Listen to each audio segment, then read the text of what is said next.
جب حضرت عثمان غنی رضی اللہ تعالیٰ عنہ کا محاصرہ کر لیا گیا اور یہ خلافت کا آخری آپ کا دور ہے، 82 سال کی عمر تھی اس وقت آپ کی، اور یہ تاریخ کا دردناک باب ہے کہ حضرت عثمان غنی پر 40 دن تک پانی بند رہا۔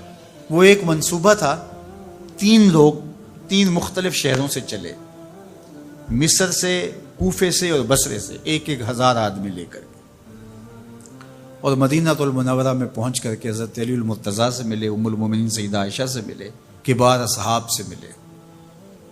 تو جو انہوں نے کہا تو انہوں نے ان کو کہا کہ نہیں، ایسی کوئی بات نہیں، فہمائش کر کے واپس بھیج دیا۔ حضرت عثمان غنی رضی اللہ تعالیٰ عنہ پر اقربا پروری کا الزام عائد کیا تھا، تو انہوں نے کہا کہ کوئی ایسی بات نہیں ہے۔ پھر یہ تھا کہ آپ نے کم عمر گورنر، کم عمر لوگ مقرر کیے، تو حضرت عثمان نے کہا کہ حضرت اسامہ بھی تو کم عمر تھے، حضور نے ان کو اگر مقرر کیا ہے تو یہ تو مثال ہمارے سامنے موجود ہے۔ لیکن یہ ایک منصوبہ تھا، اس منصوبے کے تحت یہ 3 جگہوں سے لوگ آئے تھے۔ وہ 3 دن کی مسافت کے بعد پھر تینوں واپس آ گئے، تو یہ ایک سوالیہ نشان ہے کہ تینوں کیوں واپس آ گئے، کوئی ایک تو نہ آتا نا۔ تو یہ سب طے شدہ منصوبہ تھا، اور پھر انہوں نے مدینہ المنورہ کو گھیر لیا، اور جس طرح سے بلوائیوں نے حالات پیدا کر دیے۔ سیدنا علی المرتضیٰ رضی اللہ تعالیٰ عنہ تو شہر مدینہ سے باہر تشریف لے گئے تھے، اور اپنے بیٹوں امام حسن اور امام حسین رضی اللہ تعالیٰ عنہ کو حضرت عثمان غنی کے دروازے پر مقرر کیا تھا کہ ان کو ضرر نہ پہنچنے دینا۔ اب 700 صحابہ اجازت طلب کر رہے ہیں کہ آپ ان بلوائیوں سے نپٹنے کا میں جو ہے وہ اجازت نامہ مرحمت کریں، اور بہت سارے لوگ تو حج پہ جا چکے ہیں۔ 18 ذی الحج کا واقعہ ہے جب آپ کی شہادت ہوتی ہے، تو وہ حج پہ جا چکے ہیں، تو جو یہاں موجود ہیں وہ اجازت طلب کر رہے ہیں۔ لیکن حضرت عثمان غنی رضی اللہ تعالیٰ عنہ نے کہا کہ نہیں، میں ایسی اجازت نہیں دوں گا۔ رسول اللہ صلی اللہ علیہ وسلم کا حرم شہر مدینہ لوگوں کے خون سے لالازار ہو، یہ میں اس کو گوارا نہیں کرتا۔ افواج موجود ہیں، اور دنیا کی تاریخ میں آپ کو ایسا نہیں ملے گا کہ اتنی بڑی حکومت کسی کے پاس ہو اور وہ خود گھیر لیا جائے اور اس کا پانی بھی بند ہو جائے، اور وہ حکم دے کہ نہیں، میرے لیے آپ ایک قطرہ بھی خون نہیں بہائیں گے۔ بلکہ آپ کے غلاموں نے جب تلواریں اٹھا لی تو آپ نے فرمایا کہ میرا حکم ہے کہ تم تلواریں نیچے رکھو، بلکہ میں تمہیں یہ آفر دیتا ہوں کہ جو غلام لڑے گا نہیں اور یہ میرے سے عہد کرتا ہے وہ آزاد ہے۔ حضرت ابو ہریرہ رضی اللہ تعالیٰ عنہ، حالانکہ یہ پڑھنے پڑھانے والے لوگ تھے، تعلیم و تعلم سے ان کا تعلق تھا، لیکن وہ بھی تلوار لے کے حضرت عثمان غنی کے دفاع میں آ گئے۔ لیکن حضرت ابو ہریرہ رضی اللہ تعالیٰ عنہ کو بھی حضرت عثمان غنی روک دیتے۔ مالک بن اشتر کہنے لگا کہ ہم آپ کی دستبرداری کے خواہاں ہیں، آپ خلافت سے دستبرداری اختیار کر لیجئے۔ تو حضور علیہ الصلوۃ والسلام کے اس جانثار صحابی نے، حضرت عثمان غنی نے فرمایا یہ نہیں ہو سکتا۔ دستبردار کیوں نہیں ہوئے؟ لگتا تھا یہ سب سے زیادہ آسان تھا، لیکن حضور نے ارشاد فرمایا تھا، اے عثمان، تمہیں اللہ ایک قمیض پہنائے گا، لوگ اس کو اتارنا چاہیں گے، تم کبھی نہ اتارنا۔ تو اس سے مراد خلافت کی قمیض ہے، اور ان کی شہادت کی خبر بھی اللہ کے محبوب علیہ السلام نے دی تھی، اور اگر آپ دستبردار ہو جاتے تو یہ ایک کھلونا بن جاتا، بازیچہ بن جاتی خلافت۔ چند آدمیوں کے پریشر سے خلافت سے دستبرداری کرنا پڑتی۔ اچھا، ایک یہ سوال بھی پیدا ہوتا ہے، چند باغی تھے، ان کو کس طرح کچل دیا جاتا؟ لیکن حضرت عثمان غنی یہ نہیں چاہتے تھے۔ ایک تو یہ کہ مدینے کی حرمت پامال نہ ہو، اور دوسرا پورے عالم اسلام کو آگ لگانے کا جو منصوبہ تھا، 3 مختلف شہروں سے 1,000 آدمی لایا گیا ایک منصوبے کے تحت، اور انہیں لاشیں چاہیے تھیں، اور جو ان کے پیچھے کام کر رہے تھے نادیدہ ہاتھ، ان کا منصوبہ یہ تھا کہ یہاں سے مختلف سمتوں میں، یہ تینوں شہر مختلف سمتوں میں تھے، تینوں سمتوں میں جب لاشیں جائیں گی تو پورے عالم اسلام کو ہم جو ہے وہ خانہ جنگی کی آگ میں دھکیل سکیں گے۔ تو حضرت عثمان غنی ان سازشوں سے آگاہ تھے، تو سب سے اہون اور آسان یہ تھا کہ قربانی پیش کر دی جائے، اور پھر انہوں نے سن بھی رکھا تھا کہ 2 شہید ہیں، شہید تو انہوں نے بہرحال ہونا ہے، تو لہٰذا میں خلافت سے دستبردار بھی نہیں ہوں گا، اور شہر مدینہ کی حرمت بھی پامال نہیں ہونے دوں گا۔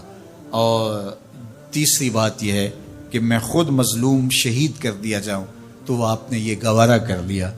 تو 18 ذوالحج تھا، جمعے کا ہی دن تھا، اور حضرت عثمان غنی رضی اللہ تعالیٰ عنہ روزے سے تھے، عصر کا وقت تھا، قرآن مجید کی تلاوت کر رہے تھے۔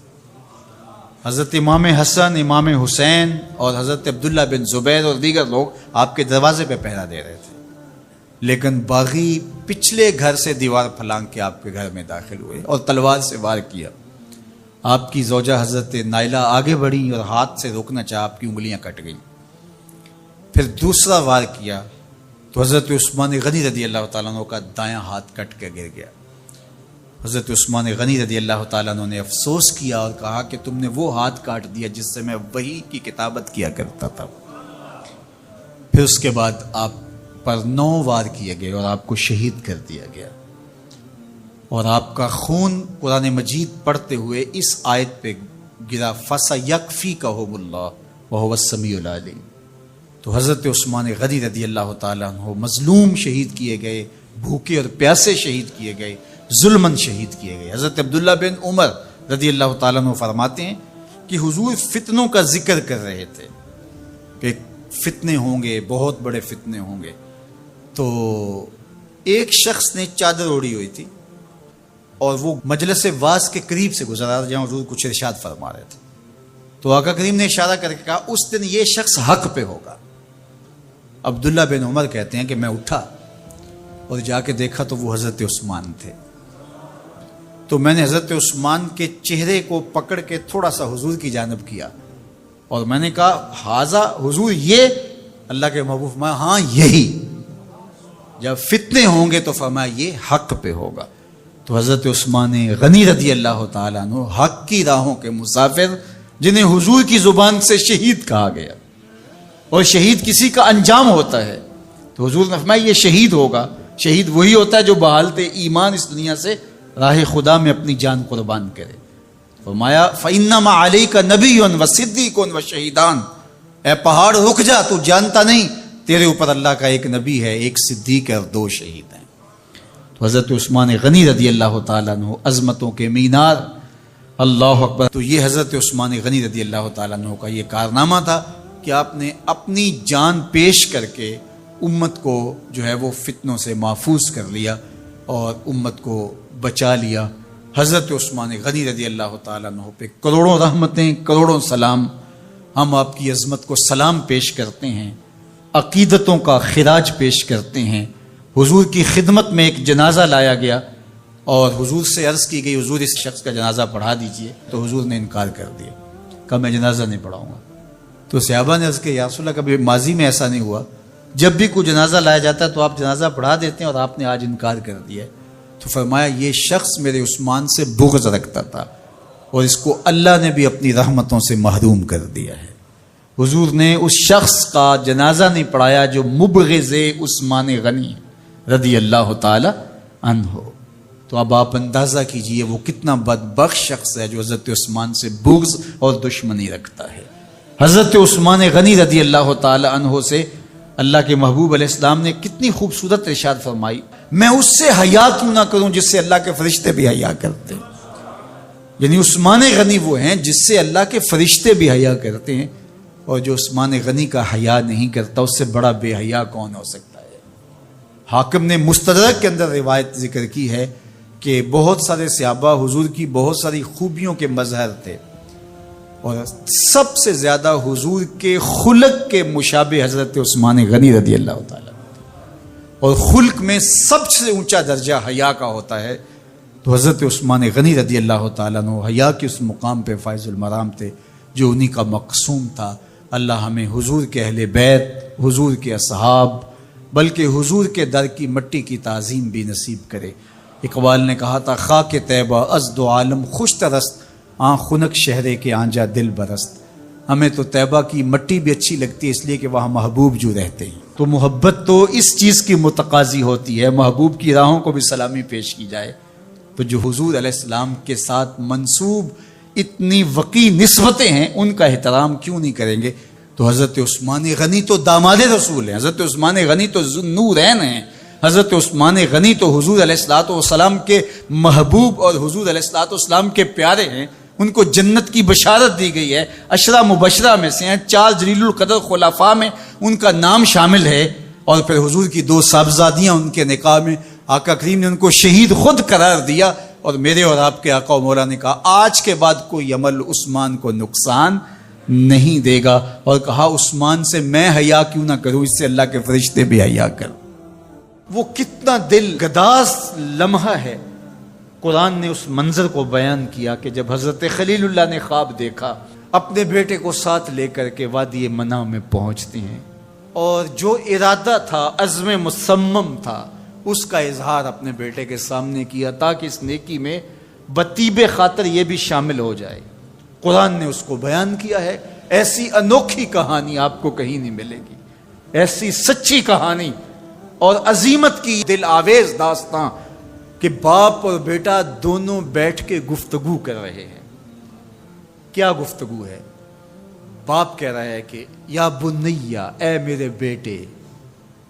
جو اہل زبان ہیں وہ اس کی نزاکت کو اور اس کی لطافت کو سمجھتے ہیں کہ یا بنی نہیں کہا گیا، میرے بیٹے نہیں، یا بنیا۔ جس طرح ماں لاڈ سے اپنی بیٹی کو بیٹی نہیں کہتی، میری بچڑی کہتی ہے، تو جب وہ بچڑی کہتی ہے تو اس کے اندر گوند گوند کے محبت رکھی ہوئی ہوتی ہے۔ تو یہاں ذرا لفظ دیکھیے، یا بنیا، اے میرے بیٹے۔ اللہ اکبر۔ اردو کے دامن میں کوئی اتنی وسعت نہیں ہے کہ ان لفظوں کی تعبیر ہو سکے جو شہد ان لفظوں سے ٹپک رہا ہے جو حضرت خلیل اللہ نے اپنے بیٹے کے لیے لفظ استعمال کیے۔ یا بنیا، اے میرے دل بند، اے میرے جگر کے ٹکڑے، اے میرے فرزند نونہال، میں نے خواب دیکھا ہے، اس خواب میں میں تجھے ذبح کر رہا ہوں۔ یہ خواب آپ یا میں دیکھیں تو ہم تو اپنی بیوی سے بھی اس کو شیئر نہیں کر سکتے، ہمارے رونگٹے کھڑے ہو جاتے ہیں، لیکن بیٹے سے کہہ رہا ہے، اور یہ محض خواب کسی تفنن تباہ کے لیے نہیں ہے یا محض کوئی بات سمجھانے کے لیے نہیں ہے، اس کی تعبیر کی طرف بچے کو لانے کے لیے سنایا جا رہا ہے۔ کہا بیٹا میں نے ایک خواب دیکھا ہے۔ خواب کیا ہے؟ کہ میں تجھے ذبح کر رہا ہوں، اب تو بتا تیری رائے کیا ہے؟ اللہ اکبر۔ اب باپ بیٹے سے کہے کہ میں تجھے ذبح کرنا چاہتا ہوں تو بیٹے کا رد عمل کیا ہوگا؟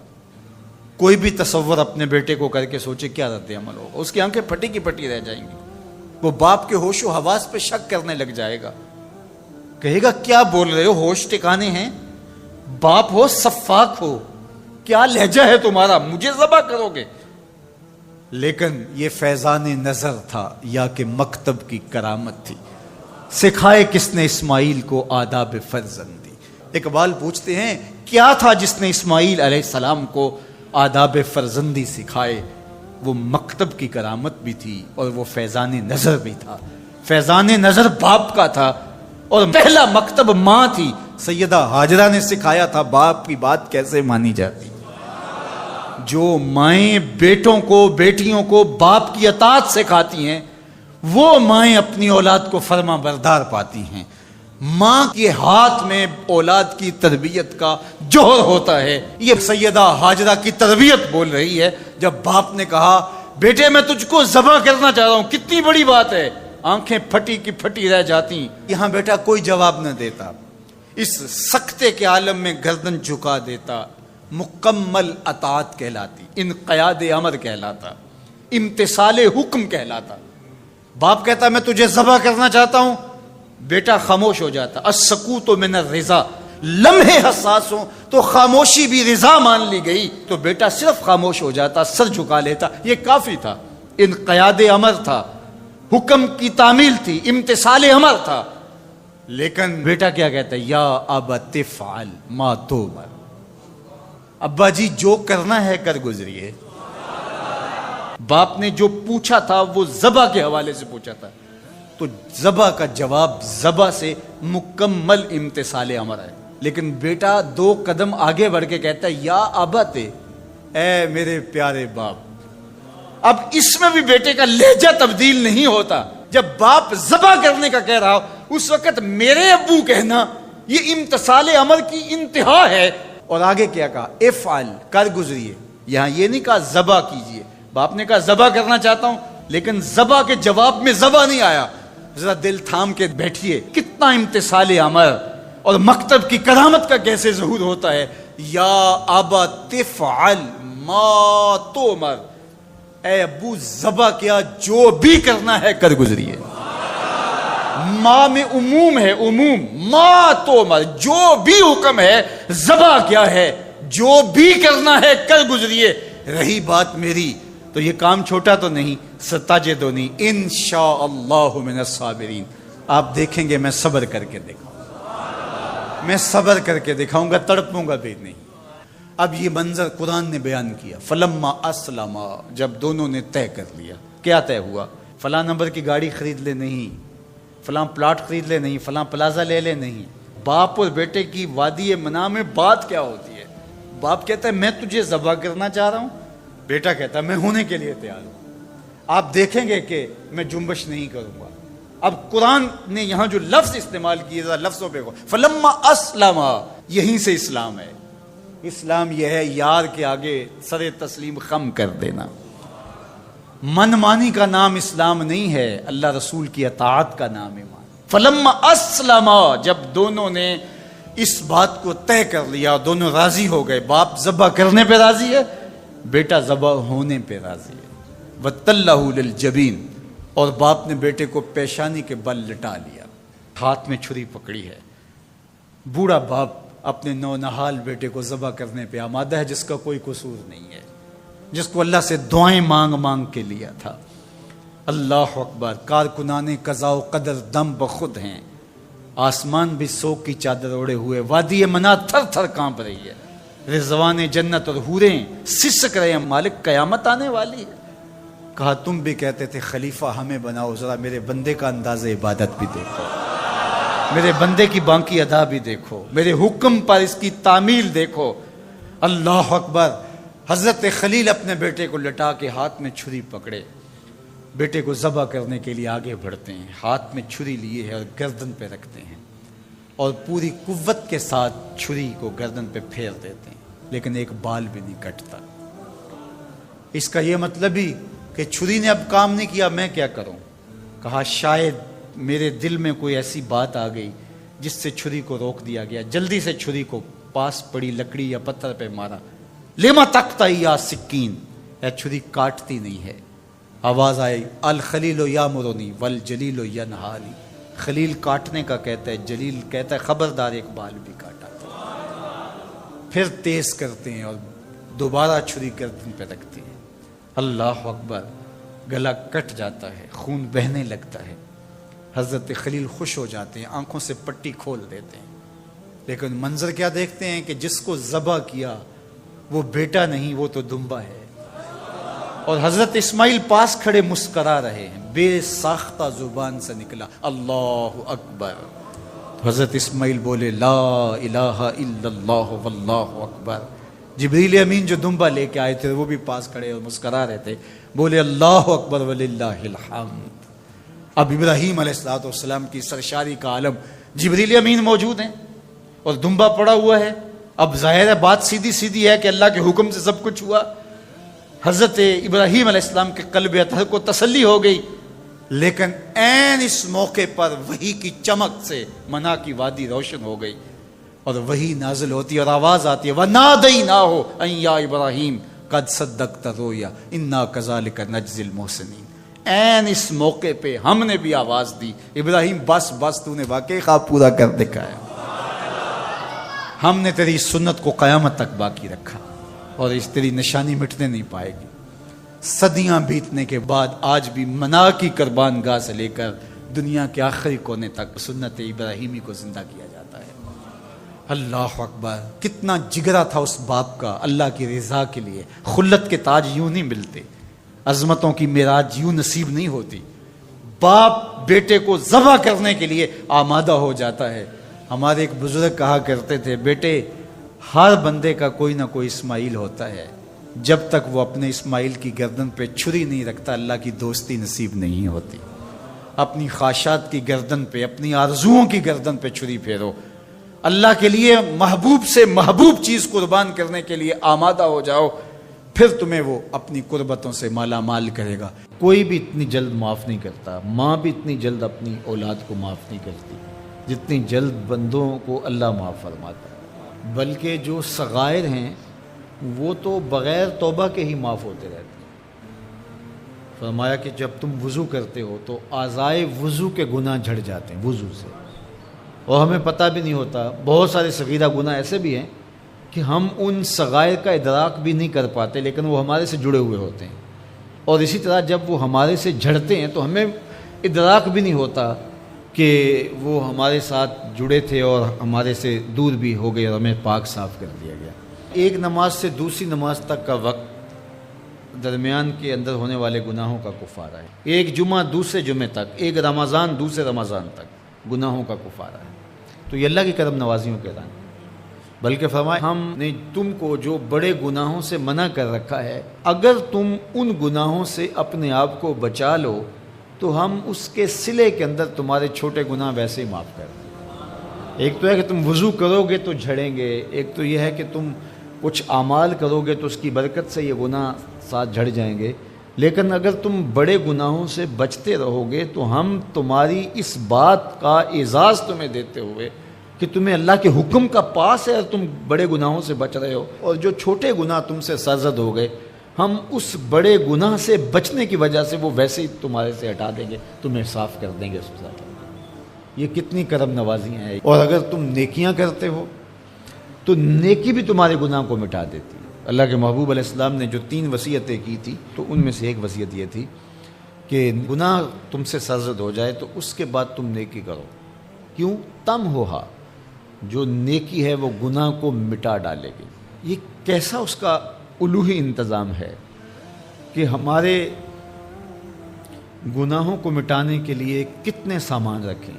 چھوٹے گناہ سرزد ہو گئے ہیں تو وضو کرنے سے، نماز ادا کرنے سے معاف ہو گئے، صدقہ کرنے سے معاف ہو گئے، کسی کو مسکرا کر ملنے سے معاف ہو گئے، رستے میں پڑی ہوئی چیز ہٹا دی تو اس سے معافی ہو گئی، دروشی پڑا تو گناہ معاف ہو گئے اور خطائیں دھل گئیں اور درجات بلند ہو گئے، اور نیکی کی تو 7 گناہ بھی معاف ہو گئے۔ تو باقی رہی بات کہ کبیرہ گناہ، بڑی بڑی باتیں، تو شرک سے بڑی بات تو کوئی نہیں ہے، سب سے بڑا گناہ تو شرک ہے، لیکن اگر بندہ توبہ کر لیتا ہے تو اللہ شرک کو بھی معاف کر دے۔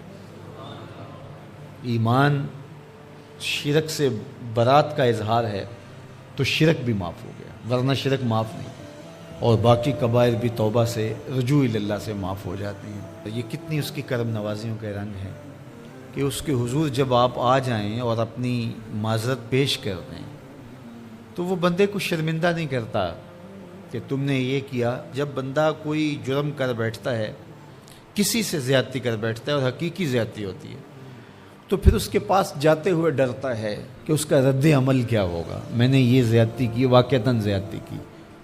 اب اس کا سامنا کرتے ہوئے ڈرتا ہے کہ جب میں جاؤں گا معاف کرے گا نہیں کرے گا، دونوں امکان ہوتے ہیں۔ پھر معاف کرے گا تو کتنا رگیدے گا، مجھے کتنا احساس دلائے گا، اور اس کے بعد معاف کرے گا تو بندے کے قدم اٹھتے بھی ہیں، اور کئی وسواس اس کے ساتھ جڑے ہوئے ہوتے ہیں کہ معافی ہوگی یا نہیں ہوگی، اور میری تذلیل ہوگی یا میری کیا صورتحال ہوگی۔ کسی سے بھی معافی مانگتے ہوئے اسی لیے لوگ اڑ جاتے ہیں۔ بعض اوقات وہ جانتے بوجھتے ہوتے ہیں کہ ہم نے یہ زیادتی کی ہے، اپنے بھائی کا دل دکھایا ہے، حق مارا ہے، زیادتی کی ہے، لیکن وہ اس احساس سے بچنے کے لیے تو پھر آہستہ آہستہ آہستہ آہستہ وہ اس کے عادی ہو جاتے ہیں۔ لیکن آپ اور میں گناہ کرتے ہیں تو گناہ کرنے کے بعد جب خیال پیدا ہوا کہ معافی مانگنی چاہیے، تو جب ہم وضو کر کے قدم اٹھاتے ہیں توبہ کے لیے تو ہمیں کوئی ایسا وسوسہ نہیں ہوتا کہ وہ معاف نہیں کرے گا۔ بلکہ حضرت داتا گنج بخش علی حجویری علیہ رحمہ کشف المعجوب میں ایک بزرگ کا قول نقل کیا کہ جس نے توبہ کی اللہ نے اسے معاف کر دیا۔ تو پھر ایک دوسرے بزرگ کا قول پیش کیا، کہا نہیں ایسا نہیں ہے کہ جس نے توبہ کی اللہ نے اسے معاف کر دیا، بلکہ یہ ہے کہ جس کو اللہ نے معاف کرنا تھا اس کو توبہ کی توفیق دے دی۔ وہ خود کہتا ہے نا کہ توبوا الی اللہ، میری طرف آؤ، رجوع کرو اور میری طرف آ کے اپنے گناہوں کی معافی مانگو۔ تو اللہ توبہ کے لیے بلا رہا ہے، تو جب بلا رہا ہے تو اس کا مطلب ہے معاف کر دیا تو بلا رہا ہے نا۔ اب اگر اس کے باوجود بھی کوئی نہیں آتا تو پھر اس کی حماقت اور اس کی بے وقوفی ہے۔ کمایا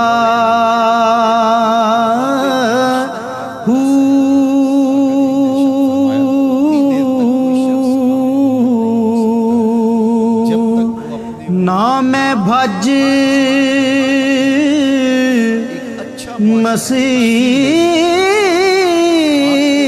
مسیتی وڑیا نا تسبہ میں اپنے مومن بھائی کے لیے، اپنے معاشرے کے دوسرے افراد کے لیے بھی وہی چاہوں گا، تو پھر مجھے بتاؤ کہ معاشرے کے اندر پھیلتی ہوئی روحانی بیماریاں، حسد، حقد، بغض، کینہ، نفرت، ایک دوسرے کو نیچا دکھانا، تکبر، رعونت، غرور، یہ ساری چیزیں یہ کہیں آپ کو نظر بھی نہیں آئیں۔ صرف اسی حدیث کو اپنا امام بنا لیا جائے اور اپنا منشور حیات مان لیا جائے۔ محمد بن حنفیہ رضی اللہ تعالیٰ عنہ حضرت علی المرتضی رضی اللہ تعالیٰ عنہ کے فرزند ہیں، لیکن حضرت سیدہ فاطمہ الزہرا سلام اللہ علیہا سے نہیں ہیں، اور حضرت امام حسن رضی اللہ تعالیٰ عنہ حضور علیہ الصلوۃ والسلام کے نواسے، تو بھائی آپس میں، تو دونوں میں کسی معاملے میں شکر رنجی ہو جاتی ہے۔ شکر رنجی، جس رنج میں مٹھاس ہو، شکر ہو، میٹھی ناراضگی، کوئی بغض حسد پہ مشتمل ناراضگی نہیں۔ تو حضرت محمد بن حنفیہ ایک دن بیٹھے تو سوچا کہ وہ میرے عمر میں بھی بڑے بھائی ہیں، اور پھر دوسری بات یہ ہے کہ وہ رسول خدا کی بیٹی کے بیٹے ہیں، ان کا یہ اعزاز ہے، بہرحال مجھے تو یہ اعزاز نہیں ہے، پھر جوانان جنت کے سردار بھی ہیں، تو میں ان سے ناراض ہوں، وہ میرے سے ناراض ہیں، تو بات بھی کوئی اتنی خاص نہیں۔ تو اب دن بھی 3 گزر رہے ہیں، چلو میں ان کو راضی کر لیتا ہوں۔ تو گھر سے نکلے ان کو راضی کرنے کے لیے، تو واپس آ گئے راستے سے، کاغذ لیا اور اس کے اوپر اپنے بھائی کے نام مکتوب لکھا کہ میں آپ کو راضی کرنے کے لیے گھر سے نکلا تھا، لیکن راستے میں مجھے حضور علیہ السلام کا فرمان یاد آیا کہ جب 2 مومن بھائی آپس میں کسی معاملے میں الجھ جائیں، ناراض ہو جائیں، تو جو صلح میں پہل کرے گا وہ جنت میں بھی پہلے جائے گا۔ تو میں تو یہ گوارا نہیں کرتا کہ آپ سے پہلے جاؤں، تو میں ناراض ہوں، آپ آئیں اور مجھے منائیں۔ تو حضرت امام حسن نے خط پڑھا اور مسکرانے لگے، اور آپ تیزی کے ساتھ تشریف لائے اور اپنے بھائی کو کہا اچھا مان جاؤ پھر۔ تو وہ مننے کے لیے تو پہلے ہی تیار تھے نا۔ تو جب آپ اپنے مومن بھائی کے لیے وہ پسند کریں گے جو اپنے لیے پسند کرتے ہیں، تو پھر زندگی گزارنے کا مزہ آنے لگے گا۔ نفس روکتا ہے یہ چیز میرے پاس ہے اس کے پاس نہ ہو، یہ اعزاز میرے پاس ہے اس کے پاس نہ ہو، اور اس کی ایک اپنی لذت ہے اور وہ مادی لذت ہے، اور ایک ہے باطن کی روح کی لذت۔ تو روح کی لذت نفس کی لذت سے کہیں زیادہ اور کہیں دیر پا اور کہیں مختلف ہے۔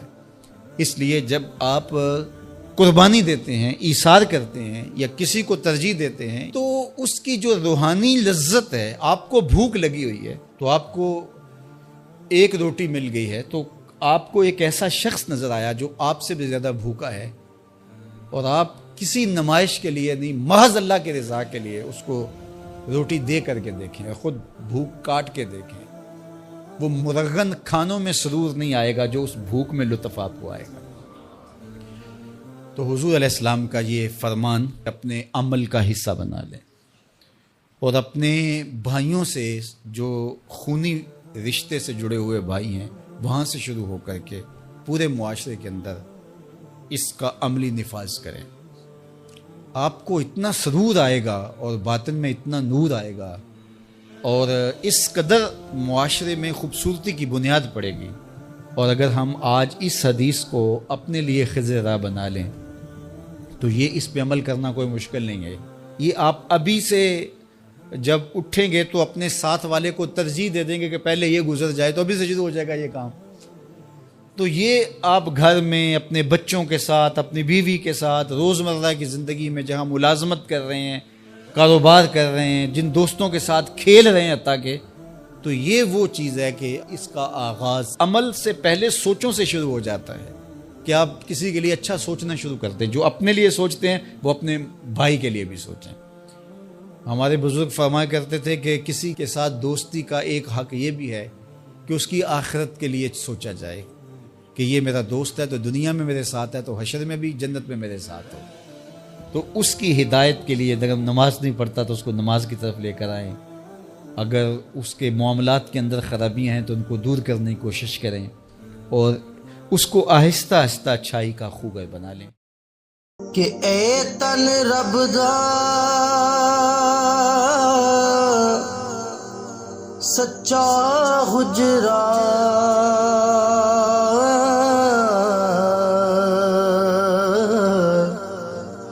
تے کھڑیا باغ